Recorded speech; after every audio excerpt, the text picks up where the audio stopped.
In the second year of his reign, Nebuchadnezzar had dreams. His mind was troubled, and he could not sleep.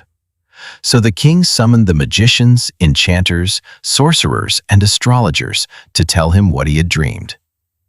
When they came in and stood before the king, he said to them, "I have had a dream that troubles me, and I want to know what it means." Then the astrologers answered the king, "May the king live forever. Tell your servants the dream, and we will interpret it." The king replied to the astrologers, "This is what I have firmly decided. If you do not tell me what my dream was and interpret it, I will have you cut into pieces and your houses turned into piles of rubble. But if you tell me the dream and explain it, you will receive from me gifts and rewards and great honor. So tell me the dream and interpret it for me." Once more they replied, "Let the king tell his servants the dream, and we will interpret it." Then the king answered, "I am certain that you are trying to gain time because you realize that this is what I have firmly decided. If you do not tell me the dream, there is only one penalty for you. You have conspired to tell me misleading and wicked things, hoping the situation will change. So then, tell me the dream, and I will know that you can interpret it for me." The astrologers answered the king, "There is no one on earth who can do what the king asks. No king, however great and mighty, has ever asked such a thing of any magician or enchanter or astrologer. What the king asks is too difficult. No one can reveal it to the king except the gods, and they do not live among humans." This made the king so angry and furious that he ordered the execution of all the wise men of Babylon. So the decree was issued to put the wise men to death, and men were sent to look for Daniel and his friends to put them to death. When Arioch, the commander of the king's guard, had gone out to put to death the wise men of Babylon, Daniel spoke to him with wisdom and tact. He asked the king's officer, "Why did the king issue such a harsh decree?" Arioch then explained the matter to Daniel. At this, Daniel went into the king and asked for time so that he might interpret the dream for him. Then Daniel returned to his house and explained the matter to his friends Hananiah, Mishael, and Azariah. He urged them to plead for mercy from the God of heaven concerning this mystery, so that he and his friends might not be executed with the rest of the wise men of Babylon. During the night, the mystery was revealed to Daniel in a vision. Then Daniel praised the God of heaven and said, "Praise be to the name of God forever and ever. Wisdom and power are his. He changes times and seasons. He deposes kings and raises up others. He gives wisdom to the wise and knowledge to the discerning. He reveals deep and hidden things. He knows what lies in darkness, and light dwells with him. I thank and praise you, God of my ancestors. You have given me wisdom and power. You have made known to me what we asked of you. You have made known to us the dream of the king." Then Daniel went to Arioch, whom the king had appointed to execute the wise men of Babylon, and said to him, "Do not execute the wise men of Babylon. Take me to the king, and I will interpret his dream for him." Arioch took Daniel to the king at once and said, "I have found a man among the exiles from Judah who can tell the king what his dream means." The king asked Daniel, also called Belteshazzar, "Are you able to tell me what I saw in my dream and interpret it?"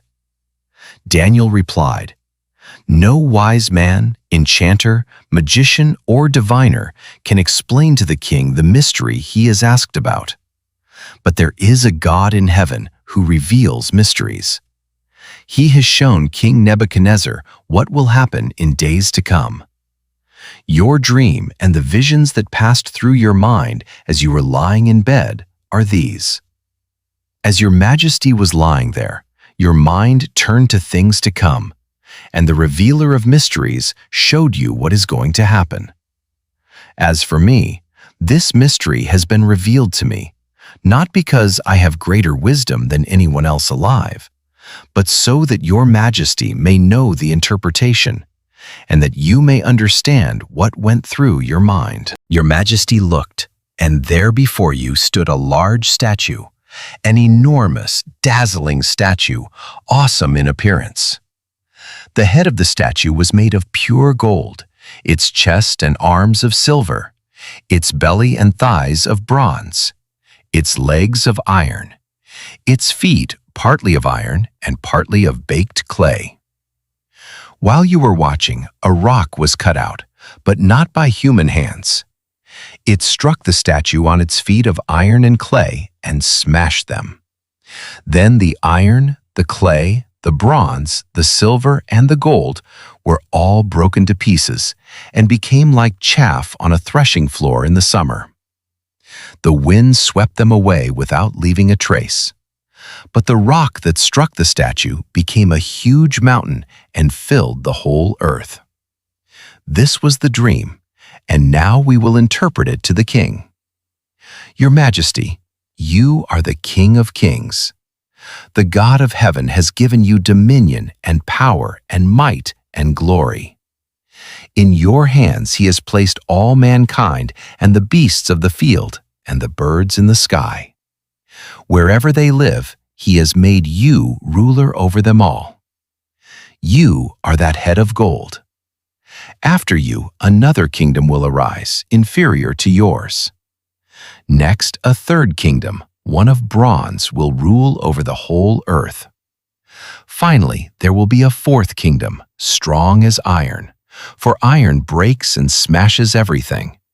And as iron breaks things to pieces, so it will crush and break all the others. Just as you saw that the feet and toes were partly of baked clay and partly of iron, so this will be a divided kingdom. Yet it will have some of the strength of iron in it, even as you saw iron mixed with clay. As the toes were partly iron and partly clay, so this kingdom will be partly strong and partly brittle. And just as you saw the iron mixed with baked clay, so the people will be a mixture and will not remain united, any more than iron mixes with clay. In the time of those kings, the God of heaven will set up a kingdom that will never be destroyed, nor will it be left to another people. It will crush all those kingdoms and bring them to an end, but it will itself endure forever. This is the meaning of the vision of the rock cut out of a mountain, but not by human hands. A rock that broke the iron, the bronze, the clay, the silver, and the gold to pieces. The great God has shown the king what will take place in the future. The dream is true, and its interpretation is trustworthy. Then King Nebuchadnezzar fell prostrate before Daniel and paid him honor, and ordered that an offering and incense be presented to him. The king said to Daniel, "Surely your God is the God of gods and the Lord of kings and a revealer of mysteries, for you were able to reveal this mystery." Then the king placed Daniel in a high position and lavished many gifts on him. He made him ruler over the entire province of Babylon and placed him in charge of all its wise men. Moreover, at Daniel's request, the king appointed Shadrach, Meshach, and Abednego administrators over the province of Babylon, while Daniel himself remained at the royal court.